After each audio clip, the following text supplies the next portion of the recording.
자, 오늘은 민수기 30장 1절부터 16절을 통해서 입술이 축복을 좌우합니다라는 제목으로 함께 말씀을 보도록 하겠습니다. 우리가 살다 보면요, 가끔 무엇을 보고 판단하는 마음이 우리 가운데 들 때가 있습니다. 그럴 때 우리들에게 필요한 것이 있다면 아마 지혜일 것입니다. 우리 가운데 지혜가 필요한데 그것이 무엇이냐 하면요, 판단하기 전에 먼저 자신의 부족함을 살필 줄 아는 그 지혜가 우리에게 필요합니다. 우리는요, 말씀을 조금 알잖아요. 그러면 쉽게 판단합니다. 그러나 말씀을 많이 알면 판단이 들어가게 되어 있습니다. 우리 목회자의 여정을 좀 보면요, 판단이 제일 많은 때는 언제이냐면요, 신학생 때, 전도사 때입니다. 그렇게 판단하던 전도사들이 나중에 목회를 할 때 제일 마음고생이 심하다고 합니다. 왜요? 신문대로 거둡니다. 꼭 대로 주고 말로 받듯이요, 우리가 판단을 자꾸 주면요, 심판을 받더라는 것입니다. 그러므로 판단하는 마음이 들 때 우리의 입술을 절제하는 훈련을 할 수 있기를 바랍니다. 자, 그렇다면 평신도의 입장에서는 어떨까요? 초신자일 때는 우리는 판단을 하지 않습니다. 초신자일 때는요, 무엇이든 하나님의 말씀이 선포되고 무엇이든 바라보는 것들이 은혜가 되고요, 그것이 내게 하시는 하나님의 말씀으로 레마로 다가오는 이런 경험들을 계속적으로 하거든요. 그런데 언제 우리가 쉽게 판단하는 그런 모습들을 갖게 되느냐? 신앙생활을 좀 해서 교회가 자꾸 눈에 들어오기 시작할 때부터 우리도 모르게 우리 가운데 자꾸 판단하는 이런 모습들이 생기더라는 것입니다. 여러분, 입술과 행동은요, 되게 같이 가게 되어 있습니다. 여러분, 한번 잘 생각해 보세요. 우리 입술에서 얼마나 말이 빨리 나옵니까? 어느 때는요, 생각하기 전에 먼저 말이 나오는 그런 경우도 있지 않습니까? 그만큼 우리 입술을 통해 말이 빨리 나온다라는 거예요.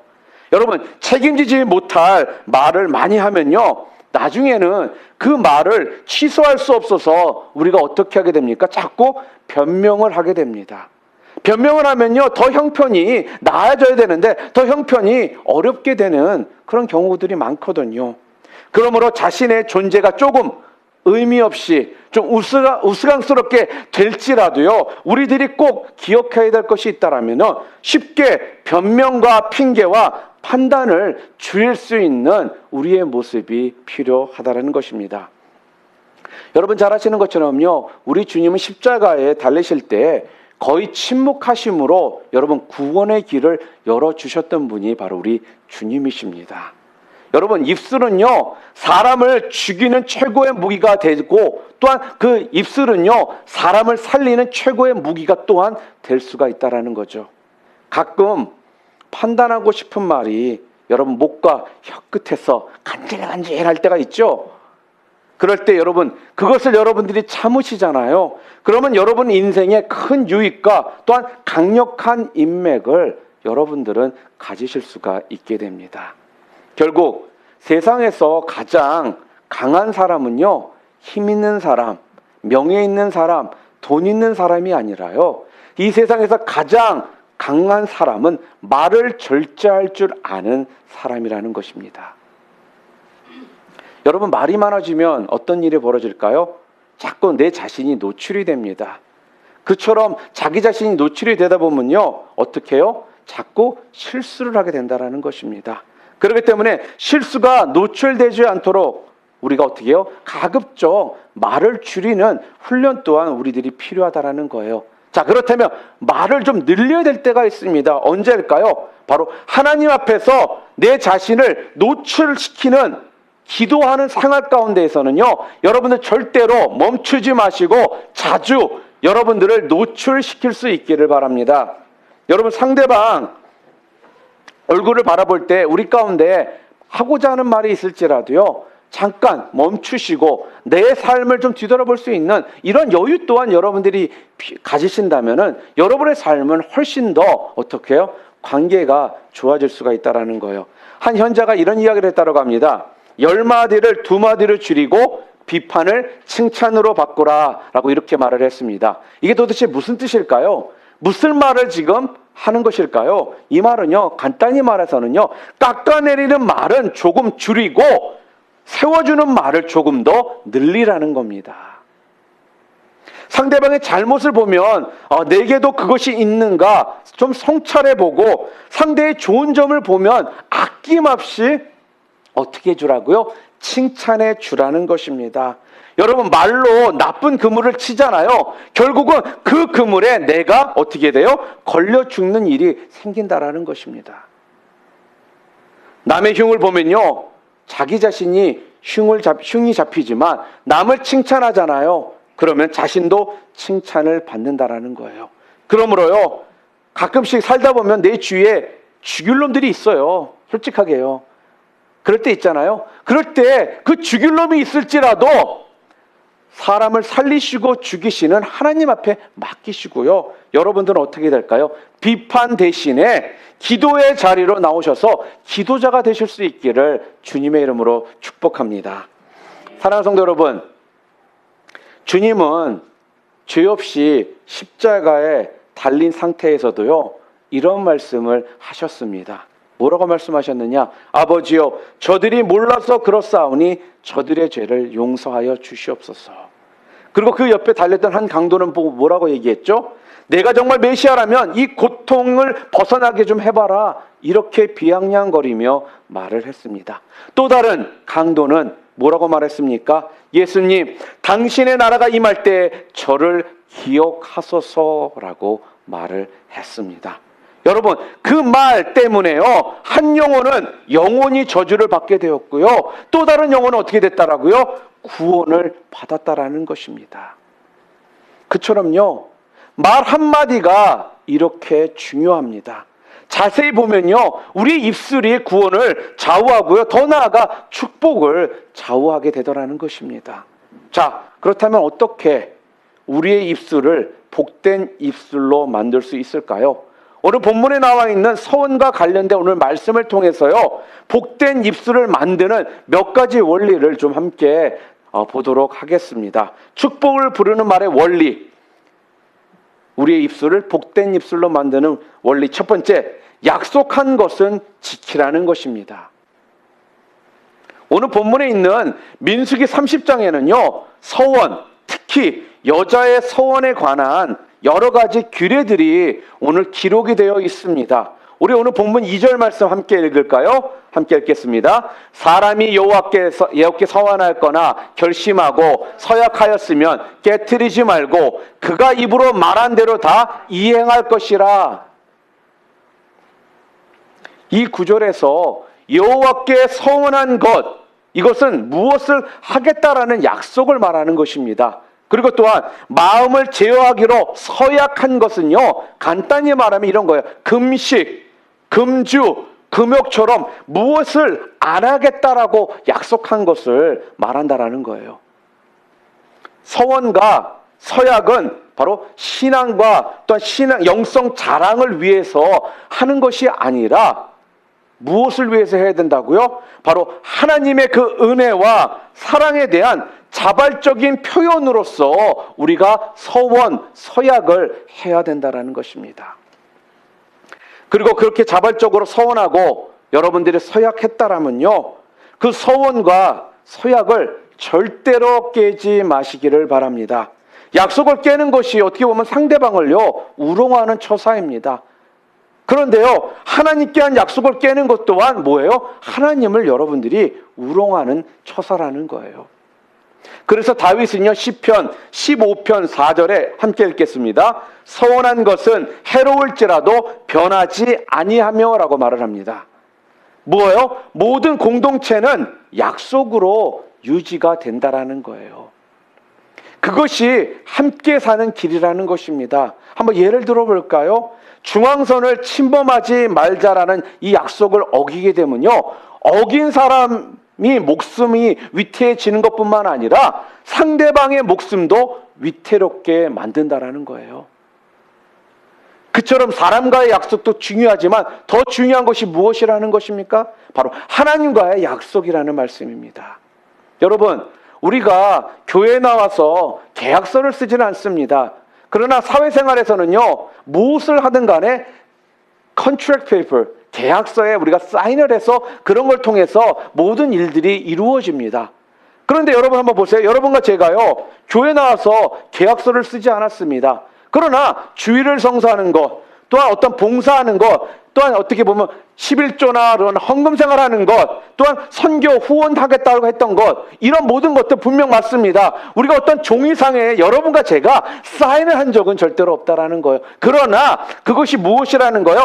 여러분과 제가 하나님 앞에서 약속한 것이라는 거예요. 비록 페퍼상에 사인하지 않았다 할지라도 하나님과 여러분의 신앙 가운데, 관계 가운데 우리가 무엇을 한 거라고요? 약속한 것이라는 거예요.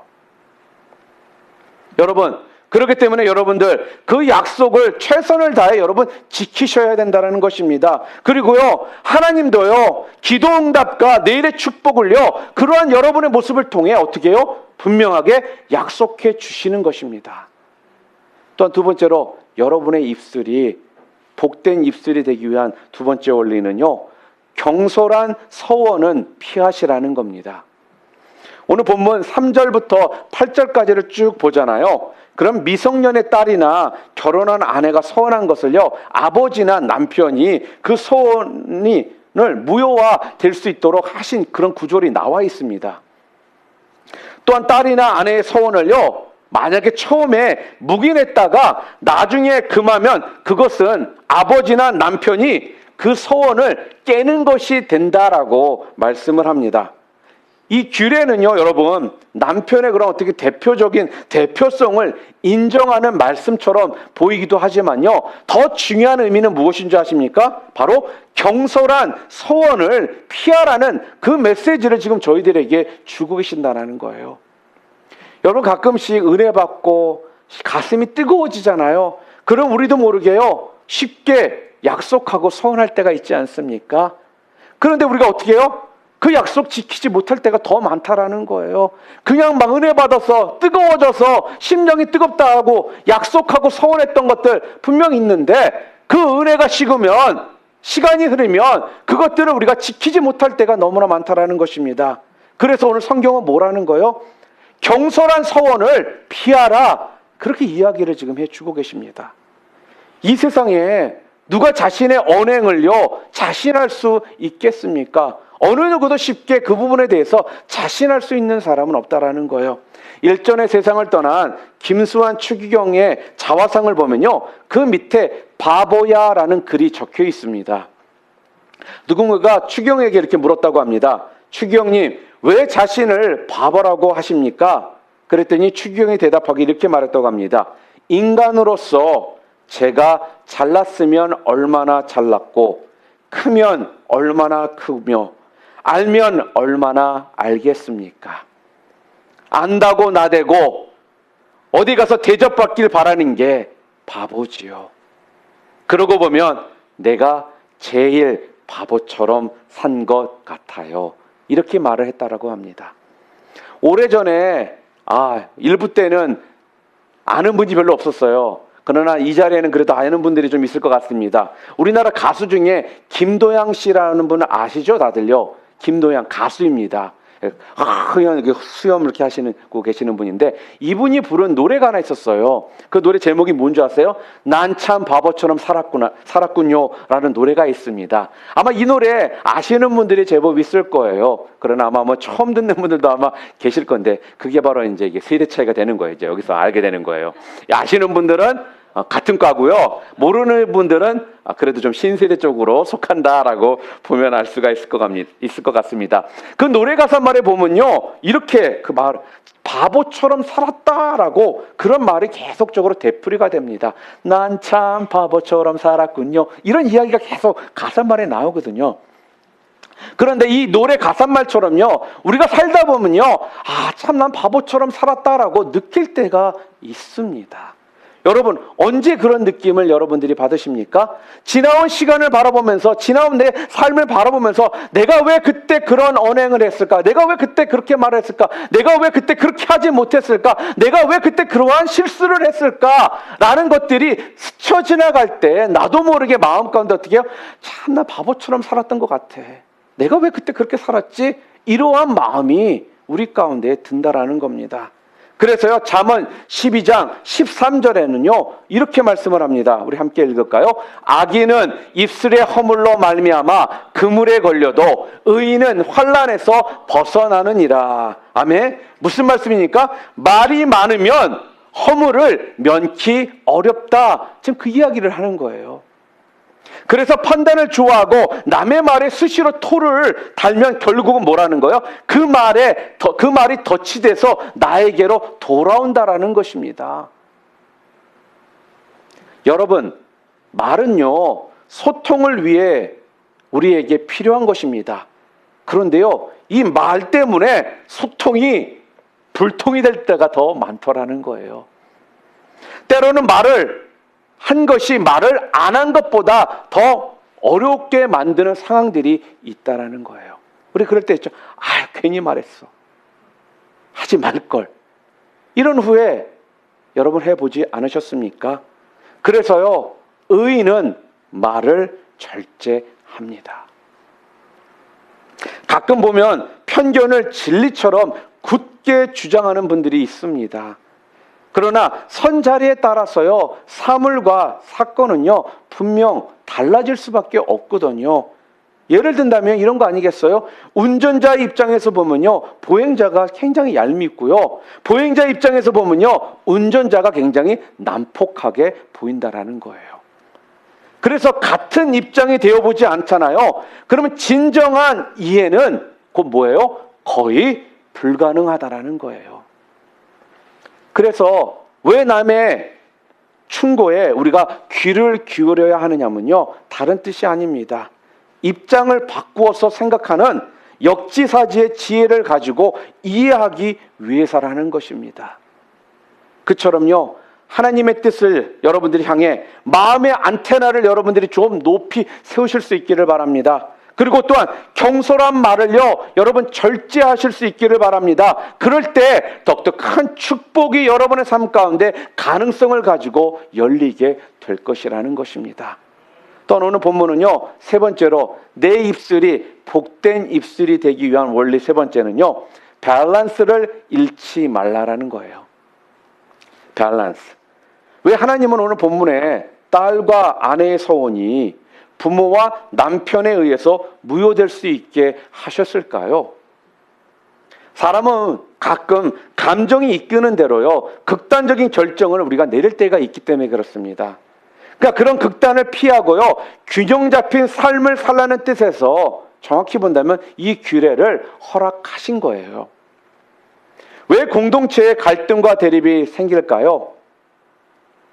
대개 보면 균형 감각이 없기 때문입니다. 예수님은요, 마지막 때에 대해서 말씀을 하시면서 마가복음 24장 7절 말씀 뭐라고 나와 있습니까? 민족이 민족을, 나라가 나라를 대적하여 일어나겠고라고 말씀하셨습니다. 여러분과 제가 살고 있는 지금 이 시대는요, 어느 때보다 갈등과 대립이 점점 심화되고 있는 시대라는 것입니다. 교회도요, 그런 세상 속에, 그 흐름 속에 함께 있다라는 거예요. 교회 안에 얼마나 다양한 사람들이 함께 신앙생활을 하고 있습니까? 사람마다요, 여러분, 생각이 다릅니다. 또한 태도가 달라요. 또한 언어, 또한 말하는 스타일이 다르다는 것입니다. 또한 가정 풍속, 도덕률, 그리고 가치관까지 너무나도 다른 것이 많은 사람들이 함께 모여 사는 공동체가요, 바로 신앙 공동체입니다. 그러니까요, 교회 안에서 갈등은 계속 되는 것이 어떻게 보면 당연한 거예요, 여러분. 그렇지 않습니까? 그런데요, 우리 믿는 자들이 분명 그 부분은 알고 있지만 성경은 우리들에게 그렇다면 믿는 자들이 우리가 그런 갈등을 극복하기 위해서 하나가 될 수 있는 길이 있다고 얘기를 하십니다. 그게 무엇일까요? 무엇보다도요, 오늘 성경을 통해 우리가 알 수 있는 것이 균형 감각을 가지고 자기 권리를 절제할 줄 알아야 된다라고 우리한테 말씀을 합니다. 우리 고린도서 10장 23절 24절 말씀 우리 좀 분명하게 또박또박 좀 읽었으면 좋겠습니다. 함께 읽겠습니다. 모든 것이 가하나 모든 것이 유익한 것이 아니요 모든 것이 가하나 모든 것이 덕을 세우는 것이 아니니 누구든지 자기의 유익을 구하지 말고 남의 유익을 구하라. 아멘. 무슨 말씀입니까? 권리가 있다라고 그 권리를 다 쓰지 말라라는 것입니다. 지금 여러분과 제가 살고 있는 이 시대는요, 너무 그 권리를 주장하는 사람들이 너무나 많아요. 그래서 소비자 권리, 사용자 권리, 노동자 권리, 알 권리, 인권, 교권 등 권리의 외침들이요, 너무너무 많지만요, 그 권리를 절제할 줄 아는 삶이 우리 가운데 너무나도 부족하니까 어떻습니까? 권리를 주장하면 주장할수록요, 어떻게 해요? 이 사회는요, 갈등과 대립 가운데 더욱더 어떻게 해요? 충돌하는 모습이 더 드러나게 되더라는 것입니다. 마찬가지입니다. 교회에서도요, 자꾸 권리 주장하잖아요. 교회는 시끄러워집니다. 가정에서도 남편으로서 권리, 아내로서의 권리, 자식으로서의 권리 주장하잖아요. 그 가정은 절대로요, 평화로운 가정이 될 수가 없다라는 것입니다. 사랑하는 성도 여러분, 오늘 성경을 통해서 우리들에게 말씀해 주시는 건요, 바로 그런 밸런스, 균형을 잡는 삶을 살아야 되는데요, 무엇보다도 여러분과 저에게 필요한 것이 무엇이라는 거예요? 이 권리를 절제할 줄 아는 모습이 바로 뭐예요? 이 갈등과 대립을 하나로 만드는 해답이 된다라는 겁니다. 여러분, 왜 교회가 분쟁이 있습니까? 분쟁이 있는 이유가 뭐예요? 성경을 모르기 때문에? 우리가 기도를 안 하기 때문에? 아니죠. 어떤 때는요, 성경 보고 기도하면서 싸워요. 문제는요, 예절, 에티켓, 바로 매너 등 남을 위한 자기 절제가 없기 때문에 교회에 자꾸 갈등과 대립이 생기는 것입니다. 가정에 갈등과 대립이 생긴다라는 것입니다. 직장에서 갈등과 대립이 생기는 것입니다. 가끔 보면요, 자기 신앙을요, 최고라고 생각하고 자기만큼 뜨거운 사람이 없다라고 오해하는 신령파 성도들이 좀 있습니다. 그들의 최대 약점이 여러분 무엇이라고 생각하십니까? 다른 것이 아니에요. 예의와 질서가 없는 것입니다. 어떤 사람은요, 예절을요, 유교만의 그런 원리라고 생각하는 분들이 계세요. 근데 여러분 잘못 알고 계시는 것입니다. 예절의 의미가 내포된 단어가 무엇인 줄 아세요? 온유와 절제입니다. 여러분이 잘 아시는 갈라디아서 5장 22절과 23절에 보면요, 오직 성령의 열매는 뭐라고요? 사랑과 희락과 화평과 오래 참음과 자비와 양성과 충성과 온유와 절제니라고 성령의 9가지 열매에 대해서 분명히 말씀해 주고 있다는 거죠.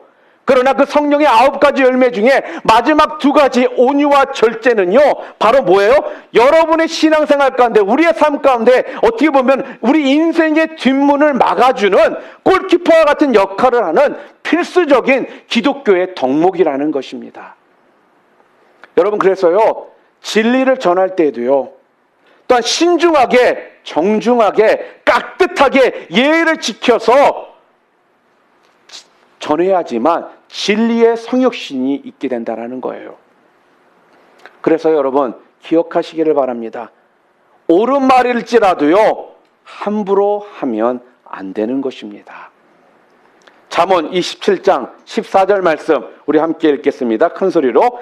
이른 아침에 큰 소리로 자기 이웃을 축복하면 도리어 저주같이 여기게 되리라. 아멘. 무슨 말씀이에요? 축복의 말도요, 때와 장소를 가려서 해야 한다라는 거예요.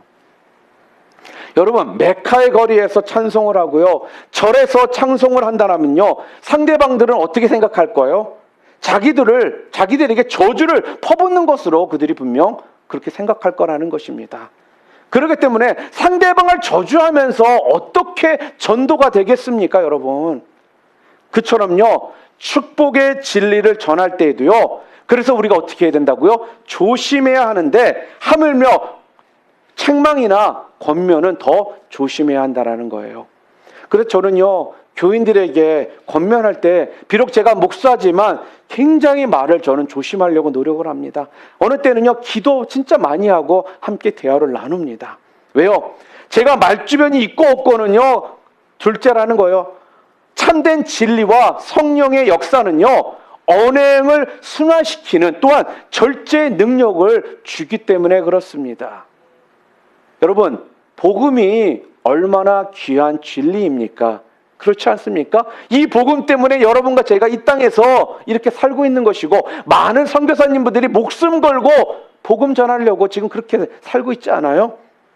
여러분 기억나세요? 한국에 가면요, 지하철 안에, 빽빽한 지하철 안에서 편말을 들고 예수 천당 불신지옥 하면서 외치는 분들이 있습니다.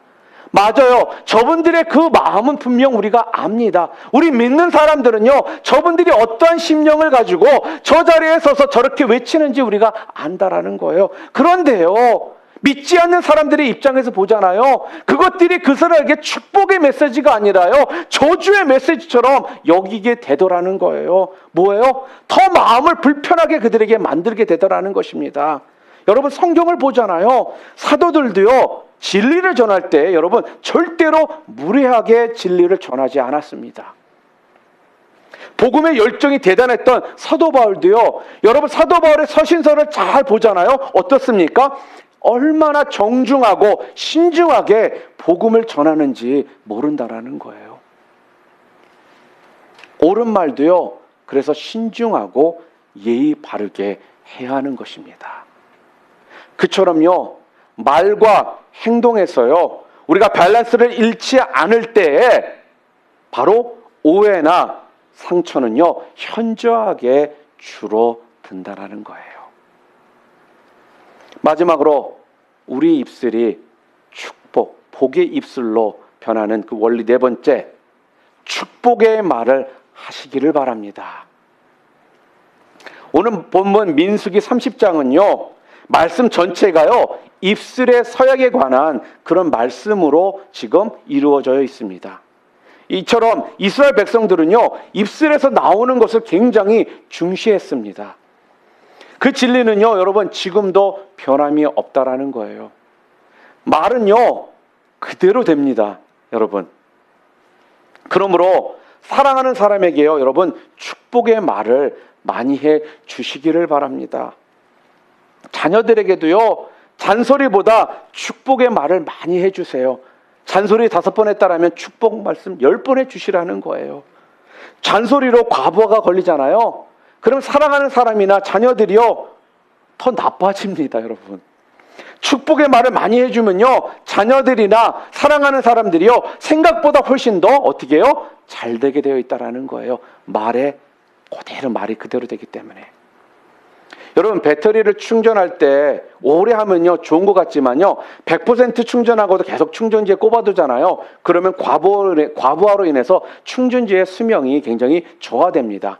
근데 요즘에 나오는 그런 배터리들은 좀 다르다고 하더라고요. 그래서 뭐 큰 사이 없다라고 하는데, 이렇게 예전에 쓰던 우리 배터리들은 이런 과부하로 인해서 충전지의 수명이 줄어들더라는 거예요. 마찬가지로요, 우리 자녀들이나 내 사랑하는 사람들에게 말을 많이 집어넣으면 좋은 것 같은데요, 그 말이 오히려 어떻게 해요? 자녀의 수명을, 사랑하는 사람의 수명을요 단축시키고요, 그들의 행복마저도 뺏어갈 수 있는 이런 일들이 벌어진다는 겁니다. 그래서요, 가능한 짤막하게 여러분 축복의 말들을요 자주 많이 해 주시기를 바랍니다. 자, 연습해 봐야죠. 우리 옆에 있는 분들에게 축복합니다, 사랑합니다, 잘생기셨네요, 아름다우십니다, 하느님께서 축복해 주실 것입니다, 서로 좀 이야기해 주세요. 많이 해 주시기를 바랍니다.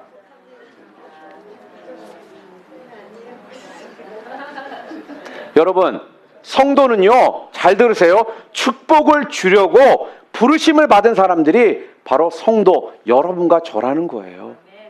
그 부르심대로 여러분 사실 수 있기를 바랍니다. 가장 복된 삶은요, 누군가의 축복을 위해서 애쓰는 삶이라는 거예요.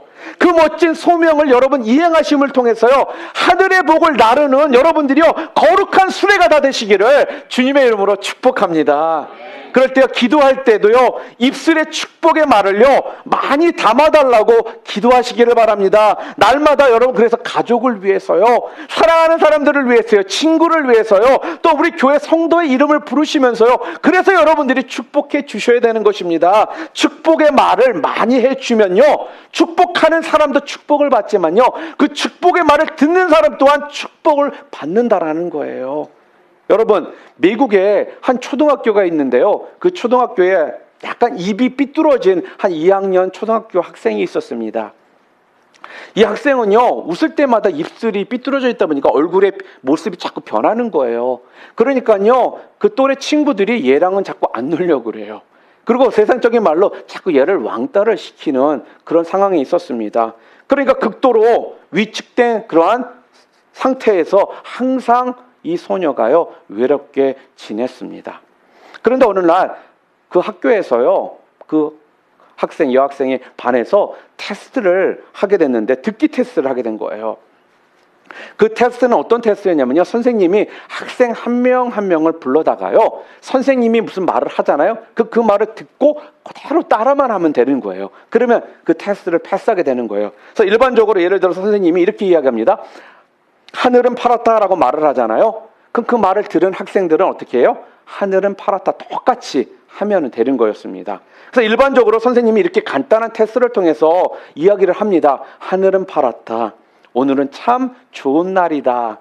저 꽃이 참 아름답다. 이렇게 간단한 이러한 이야기를, 말을 통해서 학생들을 테스트를 했던 거거든요. 그때 드디어 이 여학생 순서가 돌아온 겁니다.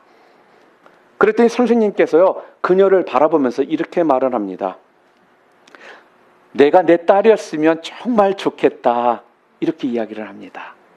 그때 그 선생님이 주신 그 축복의 말을 따라하면서요, 이 여학생은요, 자기 마음 가운데 어떠한 확신이 생기기를 시작합니다. 그때부터 그녀는요, 매우 반짝이는 코를 가졌던 루돌프 사슴처럼요, 자존감이 크게 높아졌고요. 또한 축복의 말을 들은 다음에는요, 아이들이 저 선생님이 이 아이를 너무나 사랑하는구나라는 것을 알게 된 후부터 그녀를 대하는, 이 학생을 대하는 태도가 바뀌기 시작하더라는 거예요. 그래서요, 반 친구들은요, 그녀와 친구가 되려고 하고요, 점심에 함께 점심을 먹으려고 하고요, 자기 집에 초대를 하기 시작을 합니다. 선생님의 축복의 말 한마디가 그 어린 소녀를요, 공동체 안에서 세상적인 왕따에서 어떻게 보면 공동체의 주인이 되게 만들었고요. 간단히 말하면 슬픈 단조의 삶에서 기쁨의 장조의 삶으로 바뀌게 되었다라는 것입니다. 사랑하는 성도 여러분, 이처럼요, 축복의 말은요, 큰 효과를 낳습니다. 이제 기회가 생기는 대로요, 그래서 여러분들 축복의 말을 많이 하시는 여러분들 되시기를 바랍니다. 축복의 말은요, 그래서요, 영혼을 크게 격려해 줄 뿐만 아니라요, 미래의 축복을 불러내는 가장 위대한 씨앗이 또한 된다라는 겁니다. 그래서 이제부터는요, 어렵습니다, 못하겠습니다, 힘듭니다, 상처가 됩니다 라는 이런 불평의 말보다는요, 잘 될 겁니다, 인물이 될 겁니다, 하나님께서 역사해 주실 것입니다 라고 이렇게 축복의 말을 많이 하시기를 바랍니다. 그 축복의 말이요, 누군가에게는요, 너무나 절실하게 필요한 말일 수가 있기 때문에 그렇습니다. 여러분, 이제부터 열심히 축복해 주시기를 바랍니다. 특별히 우리 자녀들 많이 축복해 주세요. 우리 교회 어린 자녀들이 되게 많거든요. 못 알아들어도 괜찮습니다. 그 자녀들을 볼 때마다 여러분 축복해 주시기를 바랍니다. 너는 자랑스러운 아이다. 너는 최고가 될 것이다. 하나님께서 너를 특별한 아이로 불러주셨다. 너는 이런 귀한 인물이 될 것이다 라면서 계속적으로 축복의 말의 씨앗을 여러분이 심으시잖아요. 그럼 우리 하나님께서는요, 그 축복의 씨앗을 어떻게 해요? 자라나게 하시는 이런 축복을 허락해 주실 것이라는 것입니다. 여러분 잘 보세요. 예수님의 제자들 한번 생각해 보시기를 바랍니다. 세상적으로 말하면요, 예수님의 제자들은요, 내세울 게 없었던 사람들이었어요. 세상적으로 말하면요, 사람들이 우습게 여기던 사람들이었다라는 것입니다. 그렇게 별 볼 일 없는 사람들이었지만 결국 주님께서는요, 그들의 가능성을 일깨우는 축복의 말을 그들에게 많이 해 주셨다라는 거예요. 어떤 말들을 해주셨습니까? 너희는 어두운 세상의 빛이다. 너희는 썩어져가는 세상의 소금이다 라면서 그렇게 그들에게 축복의 말을 해주셨습니다. 그랬더니 어떠한 일들이 벌어졌습니까? 예수님의 제자들이요, 바로 예수님의 선포대로 되더라는 거예요. 축복의 말은 그래서요, 길 잃은 영혼이 새 길을 찾도록 만들어주고요, 축복의 말은요, 믿음을 촉발시켜서 하나님의 은혜가 넘치게 하고 또한 창조성과 가능성을 일깨워 줍니다. 또한 축복의 말은요, 인생을 최고의 인생으로 조각하는 지상 최대의 예언이 된다라는 거예요. 그러므로요, 여러분들, 인정받을 행동을 할 때 인정하는 말을 하지 마시고요, 인정하는 말을 해서 인정받는 행동을 하게 하시기를 바랍니다. 다시 한번 말씀드릴까요? 인정받을 행동을 할 때 인정하는 말을 하는 것이 아니라 인정하는 말을 해서 인정받는 행동을 하게 해 주시라는 것입니다. 그래서 축복의 말은요, 우리의 삶과 또한 환경을요, 선하게 변화시키는 창조적인 능력이 있는 것입니다. 결국 뭐라는 거요? 입술이 축복을 좌우한다라는 겁니다. 어떤 사람은 아버지로부터 축복의 말을 듣지 못하고 자랄 수 있을 수 있습니다. 그래도 여러분 절대로 낙심하지 마시기를 바랍니다. 왜요? 우리 하나님 아버지가 계시기 때문입니다. 오늘도요, 지금 하나님 아버지께서는요, 여러분과 저를 향해서 이러한 축복의 말을 지금 주고 계십니다. 아무개야, 너는 특별한 존재다. 내가 너를 사랑하고 너를 위한 찬란한 계획을 내가 가지고 있단다. 너는 위대한 인물이 될 것이고 또한 너는 위대한 일을 하는 내 자녀가 될 것이다. 여러분, 이 음성이요, 여러분 자신에게 하시는 여러분 하나님의 음성으로 들리심을 통해요, 내일의 축복을 향한 발걸음을 내딛는 그런 은혜가 여러분 가운데 있으시기를 주님의 이름으로 축원합니다. 또한 축복의 말과 함께 또한 중요한 것이 있습니다. 뭘까요? 바로 축복 기도입니다. 저는요, 교회 성도들을 위해서 아침마다 새벽마다 우리 어린아이들까지 빠지지 않고 숫자적으로 그렇게 많지도 않으니까 잊어버릴 염려도 없어요. 매일 하니까 한 명도 안 빠지고 저는 잘하거든요. 축복하고 또한 그 가정들을 위해 기도를 합니다.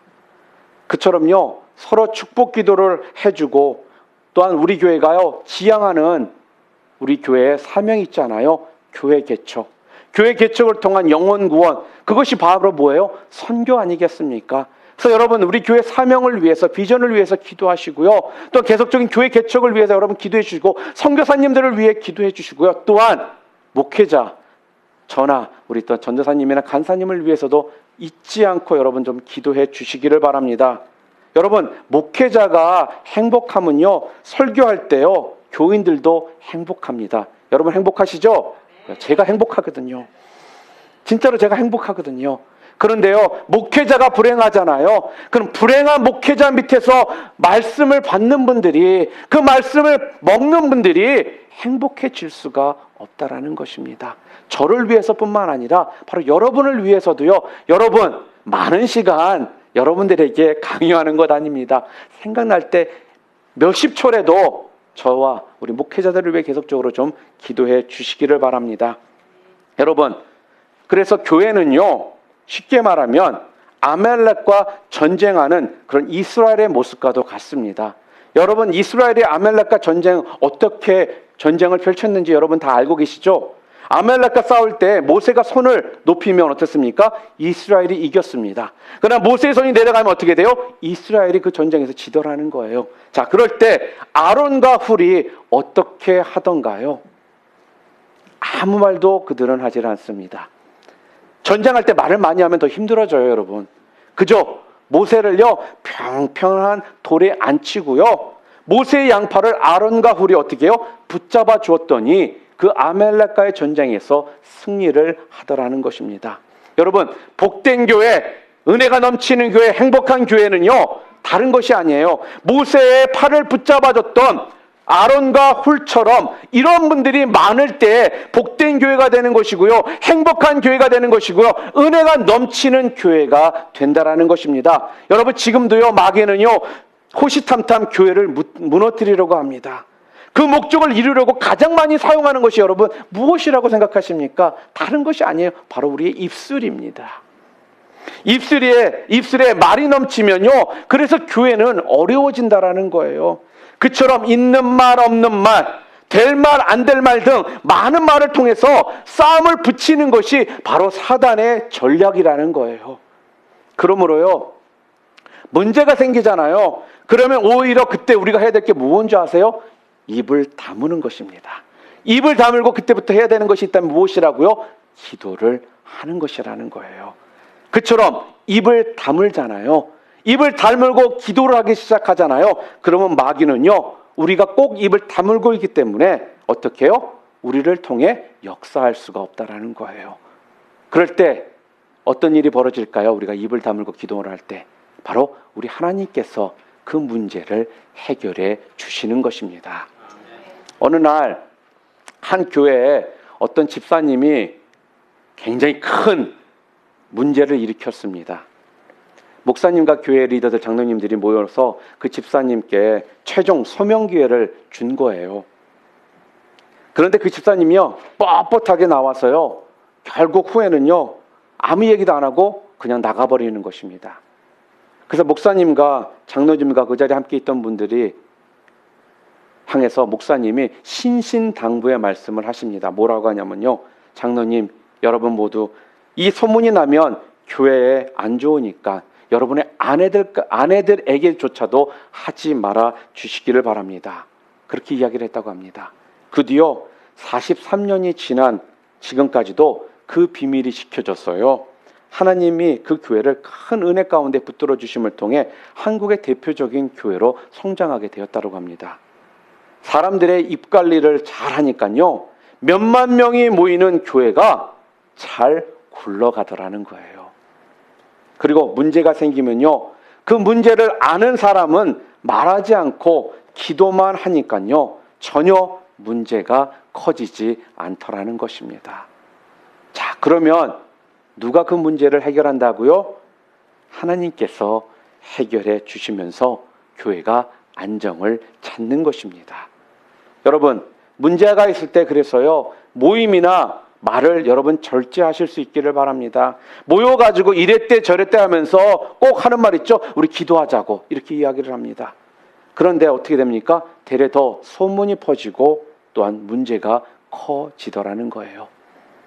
그때는 입을 꼭 다물고 그저 기도만 하시기를 바랍니다.